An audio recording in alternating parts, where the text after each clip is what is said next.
the breakfast facade, and inside you see a balcony. Oh yeah. That's so interesting.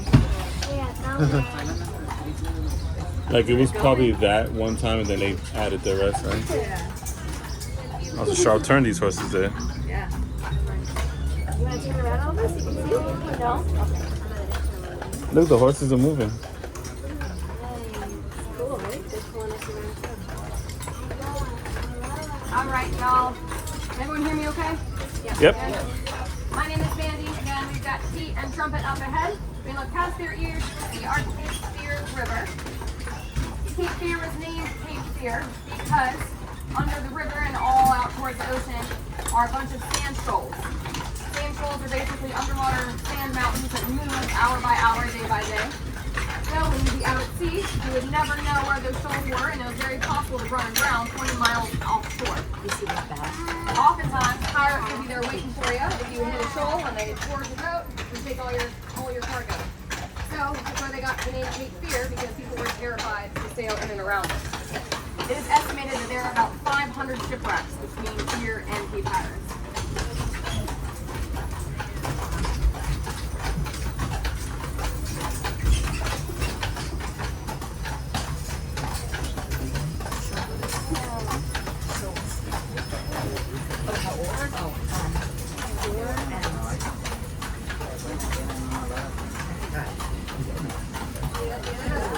Oh. All right, y'all, we're back. I'll be $16.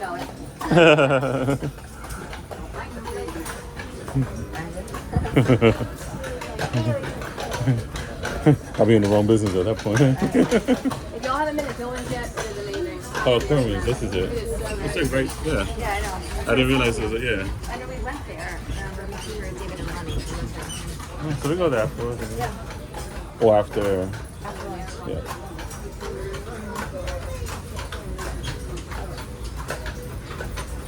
Cape Fear Spice Merchants over here is a really, really cool spot to check out. They have hundreds of spices that they will bag up special just for you. They also have a bunch of loose leaf tea that they will brew in-house for you. If you tell them what's ailing you, they will even make up a special blend. So if you tell them that you have arthritis, you have back pain, stomach issues, they will blend up a really unique blend just for you to help with whatever's ailing you.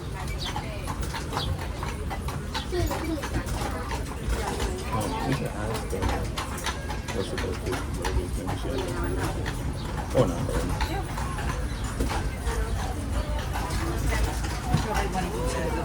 Alright, y'all, so this will be a tour of the historic area. Wilmington is very unique in the South, as we did not have a Civil War battle within the city itself. Our battle was 28 miles south out of Fort Fisher, which was the largest naval bombardment of the 19th century.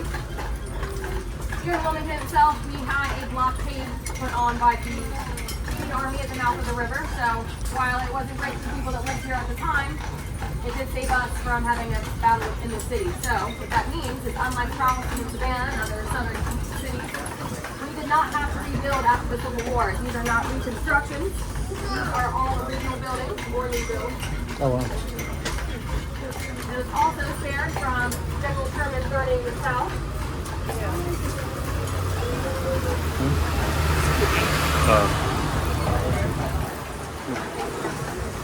General Sherman was marching through the South, burning everything as he went, but Wilmington was spared on the corner of Water and Preston. Oh, I forgot about this. But Yeah. we were not ready because General Sherman's wife had an aunt that lived here, and she begged him to stay in the city, so we were spared.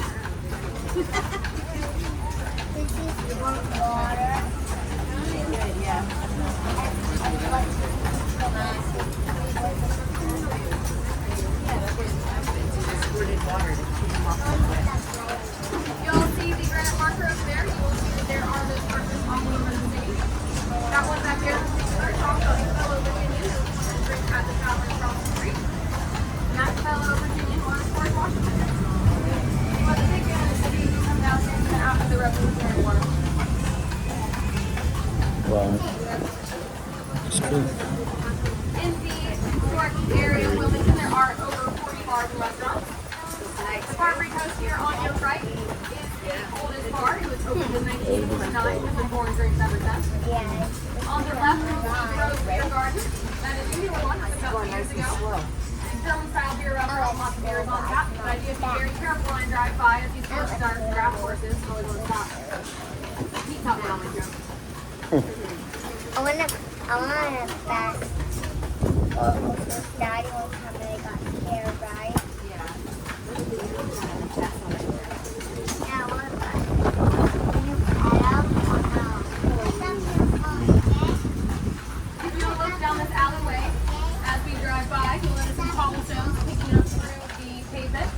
Those cobblestones are completely original and they are over 200 years old. Wow.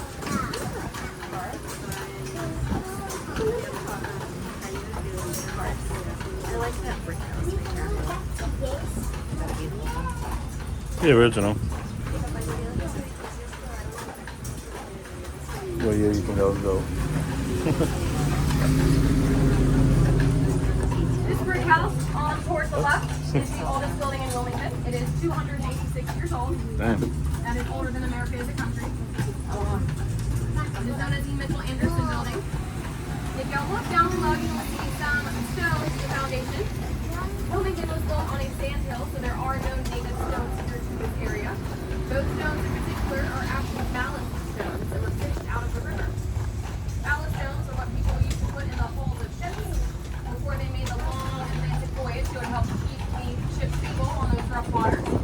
When they got over here to port, they didn't need them anymore, so they would dump them into the river. People thought that was a bit of a waste, so they fished them back up and used them for building materials such as foundations, for walls, for cobblestones, things like that. You see any building around here with stones for the foundation like that, it is definitely one of the oldest ones. Oh.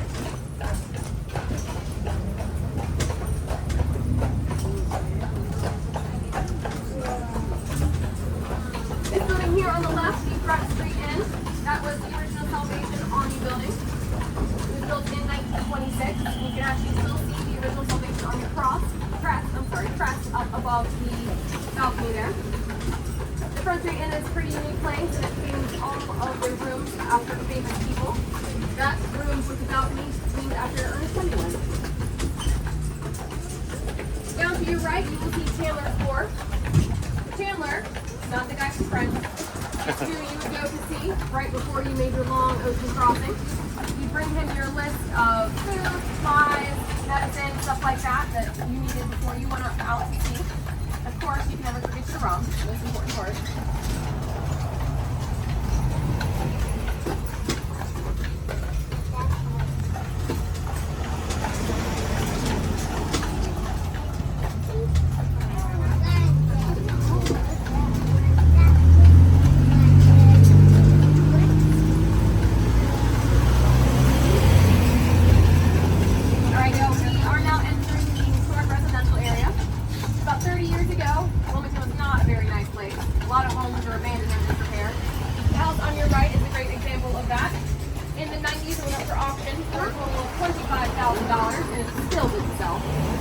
That house is now worth well over $2 million, so there's definitely more to do. But you got like 25,000 back then. I know, but still. The house to your left is known as the Baptist Hill House. That was where the Baptist congregation would meet during the Civil War while the church was being built a couple blocks away. Yeah. If you look, you will notice a gold plaque on the front porch. There are 4 different colored plaques all around the downtown Wilmington area. Different color is a different age. The gold plaque itself means the house is between 100 to 150 years old at time of placement. The house right next door is one of my personal favorites, but it was owned by Captain John Harper. Captain Harper was a very wealthy man and owned his very own private beach. But as you can tell by my guys up front, they don't move super fast, so it would take an entire day's ride just to get there. He didn't like that, so he built his very own flat-bottom boat, which would take him and his friends and family to his very own private railway, which was known as the shoe fly. And it would shuttle them down to the beach in record time so they could enjoy their day with the water and the sand and then come back all in one day. That private beach is now known as Carolina Beach. Huh.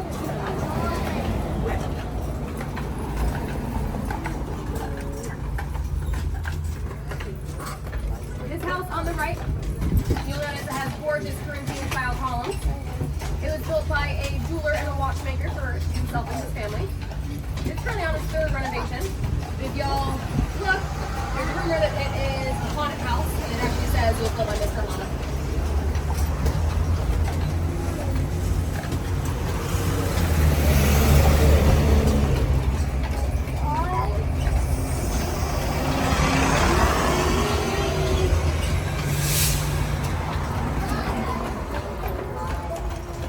This mansion on the right is known as the Dudley Mansion. It was built by Governor Edward Dudley. He was the first publicly elected governor by popular vote in 1836 from North Carolina. You can see he did pretty well for himself. His front porch is made entirely out of marble.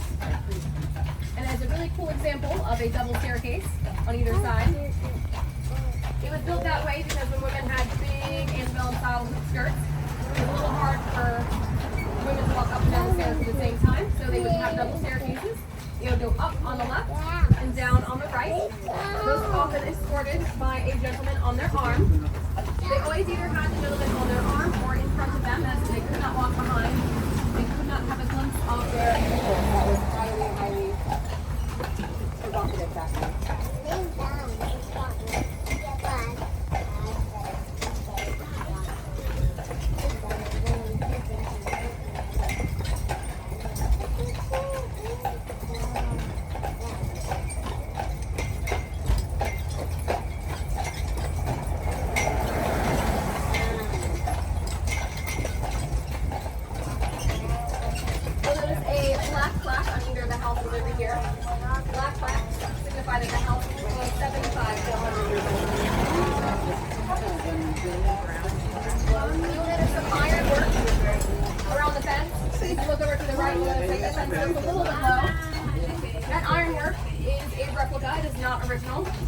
Most, if not all, the iron during the Civil War was taken from fencing and anything that could be spared, and it was used to be melted down to made into cannonballs and other ammunition.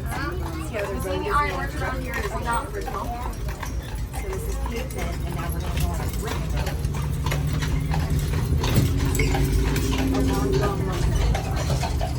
As we pull onto this brick road, you can look down on the side to these really cool bricks. They are 100% original. They are about 150 years old. These bricks are under all of the pavement in the historic district. When cars are becoming popular, they could pave over everything as they thought that this was too much of a bumpy ride. But Wilmington is now on a mission to restore the city to its natural historical feel. So every year they take a couple streets, they tear up pavement, they take out each brick by hand, one by one, to clean it, restore it, and put it back into place.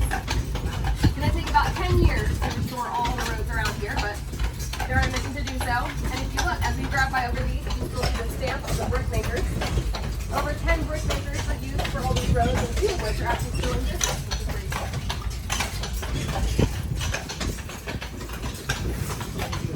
Yeah. This house to the right was originally owned by a Mr. D.C. Ellis.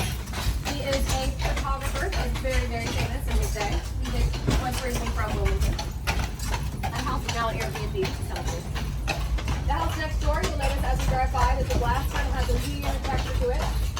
That is because glass is a super cool liquid. So as it ages, it settles heavier down at the bottom than at the top, giving it a bit of a wavy or a ripple look. This is how that glass gets the name ripple glass.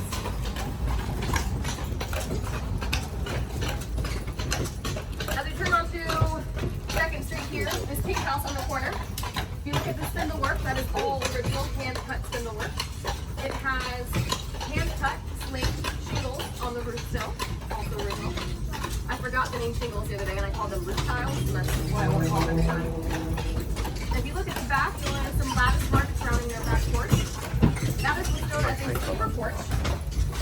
It was kind of hard back in the day when we did not have air conditioning, so to stay cool, people would sometimes sleep on those back porches, but they put up the lattice work to allow for privacy and still getting some good airflow. That is why these are called sleeper porches.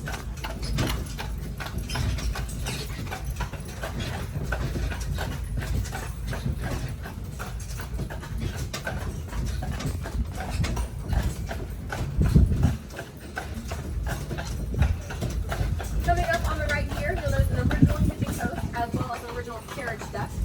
Those carriage steps are all original. original. You'll see them all around the area. Also, when women would get out of the carriages with their big skirts, they would not get their petticoats in the dust or the mud.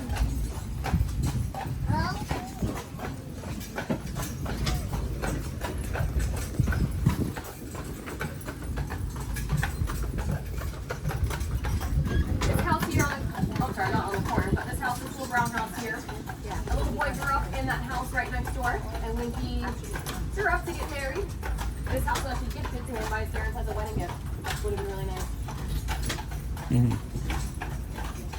This house here, if you look up on that second story porch, you'll see a very pretty blue color. That is known as paint blue, and they would paint it there to ward off the evil paint spirits. But the more practical use is when birds and bugs fly underneath of it.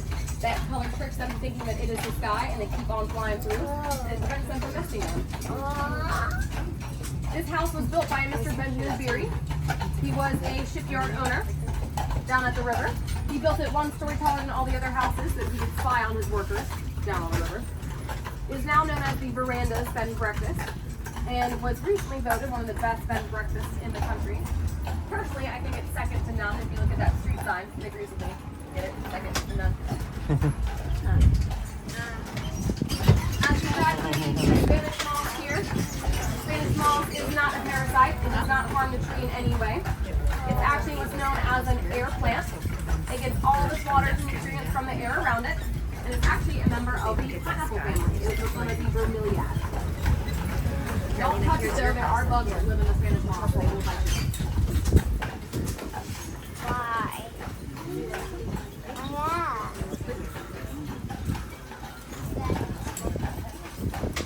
Why? Don't mind if some of these driveways are pretty narrow. That is because they were not built as driveways originally. They were built as carriageways. This one particular is a really good example. It has some original cobblestones that was also ballast. We'll use the cobblestones so the horses can get better traction going up a steep slope when it was raining. These houses on your right are twin houses. They were built by a man that had two identical twin daughters that would fight over everything. He thought if I built them identical houses, they'd have nothing else to fight over. It didn't work. They still fought. If you look to your left, look at that second story balcony. You might notice there's something missing. There is no door. That is because when that house was built, we were still a British colony known as New Liverpool. And the King of England had taps for every door in your home. So to avoid that, they would just use big windows to come in and out of balconies and things like that. In England, it was after the opposite. They had a tax on every window.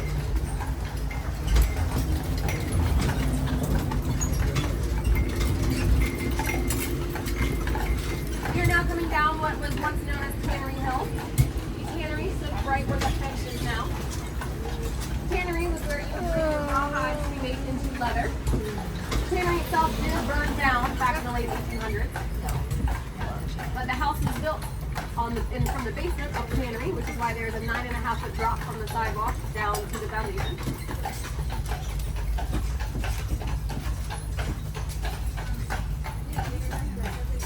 If you'll look over to house number 218, you'll notice how the number is painted in the window above the door. That is because before there was electricity, if you're trying to find someone's house, you would not be able to see the house numbers at nighttime. So by painting it on the window above the door, the light from the inside the house will illuminate those numbers, and you'll just see where you are.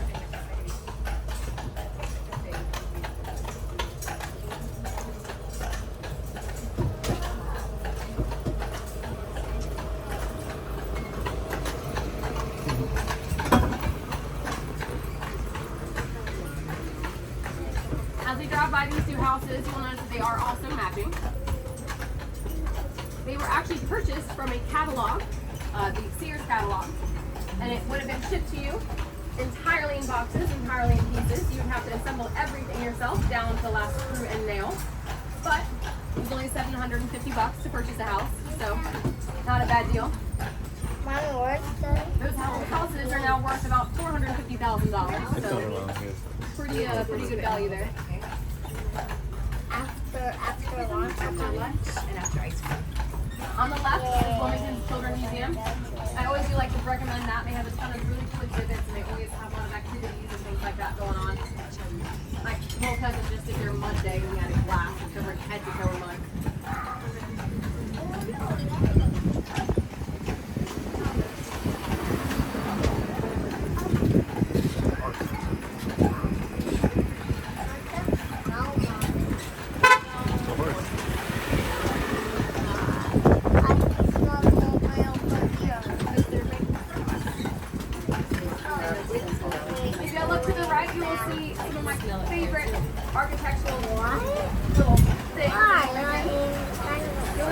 The wall, as well as the foundation, has holes built into it. If you look up that second-story vent, that was built that way because the cool air would come through the wall through the foundation and push that hot air out the top, keeping the house nice and cool in the summer. It does get a little toasty down here in Wilmington, so they had to be very creative on how to keep their houses cool before there was air conditioning.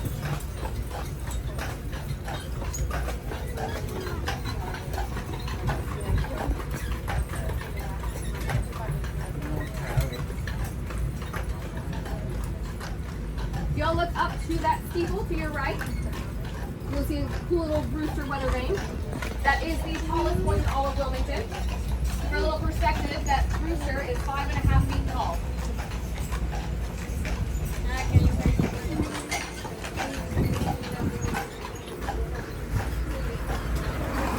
On the left, we have the Carriage Inn up above with Carriage down below. Carriage is an amazing Italian restaurant, highly recommend. But before it was a restaurant, it was the Goodyear tire store. Where those windows are is where the bay doors once were. They would open up, you roll your Model A, your Model B cars in, and get some new tires.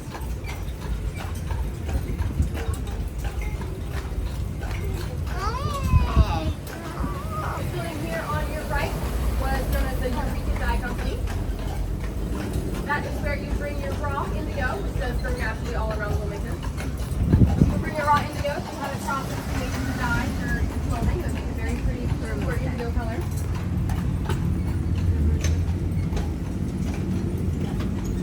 This house here on the corner was built by a Dr. J. Rose. He was one of the first musicians in the area. He tells you very well for himself. You look up to the roof though, you notice a cupola. That is where women, when their men were out at sea, would stand up there. They could see all the way down to the river and watch the boats coming into port and look for their husbands on deck. If their husbands came home from the sea, great, they lived happily ever after. If they did not return, the women were unfortunately made into widows, which is how cupolas got the nickname widows watching.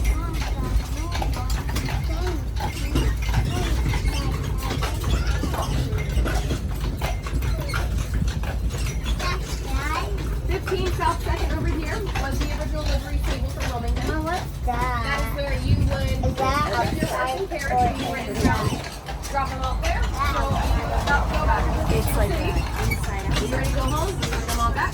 Grab your horse. Take it on your way. It is down under the atrium, which is a pretty cool event venue. They have lots of weddings and dinners and things.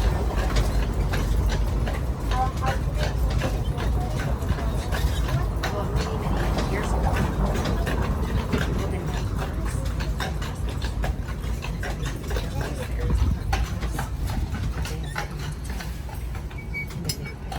If y'all look across the way at the First Bank building, you might notice that it really does not fit in with the historical atmosphere in Wilmington. That's because it was built 30 years ago when Wilmington was on its mission to start changing the city and making it better. The city was actually paying businesses to bring their headquarters or their offices downtown to help bring in revenue, bring in foot traffic, to push off with that. That building would never be allowed to be built today. And there's actually a rumor that the city is going to have them tear it down and build something new, but that has not been confirmed. But the city does need it, and it's there. Be nice, please.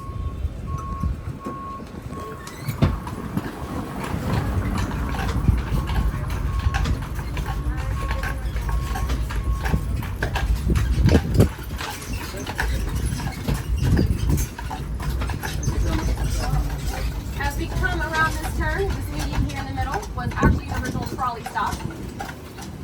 The stop would have had cast iron fencing all around the outside, and the trolley itself would have also been made out of cast iron, pulled by one standard bread horse. While this trolley that y'all are in now is an aluminum replica pulled by two very strong drafties. Those standard bread horses did not have a great life. They would only live to be about 10 years old, while these guys would live well into their late 20s, early 30s.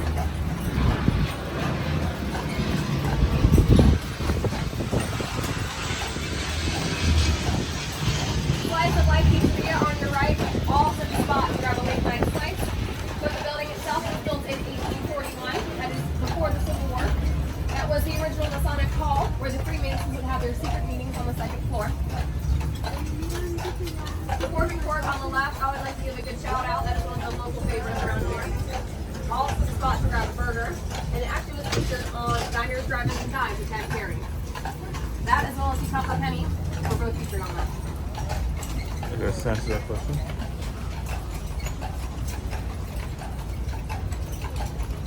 This building here in the corner was Wilmington's very first skyscraper. It also had Wilmington's very first elevator.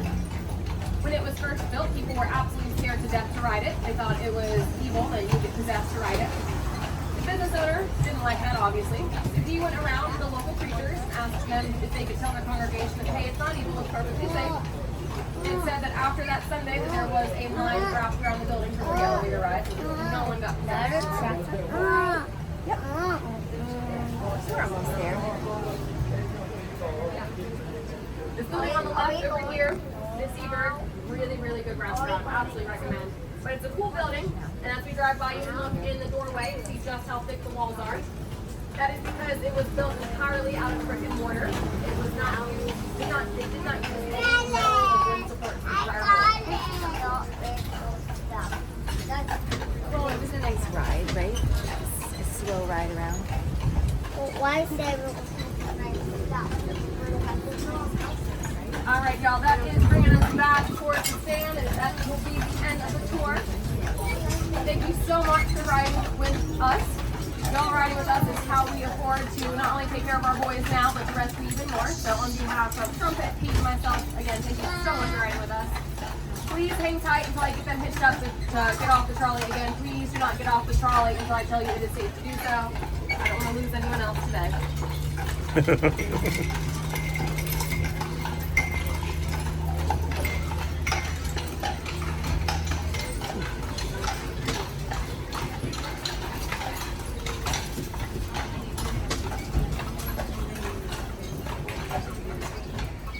Why did we stop again? We're done. That's it.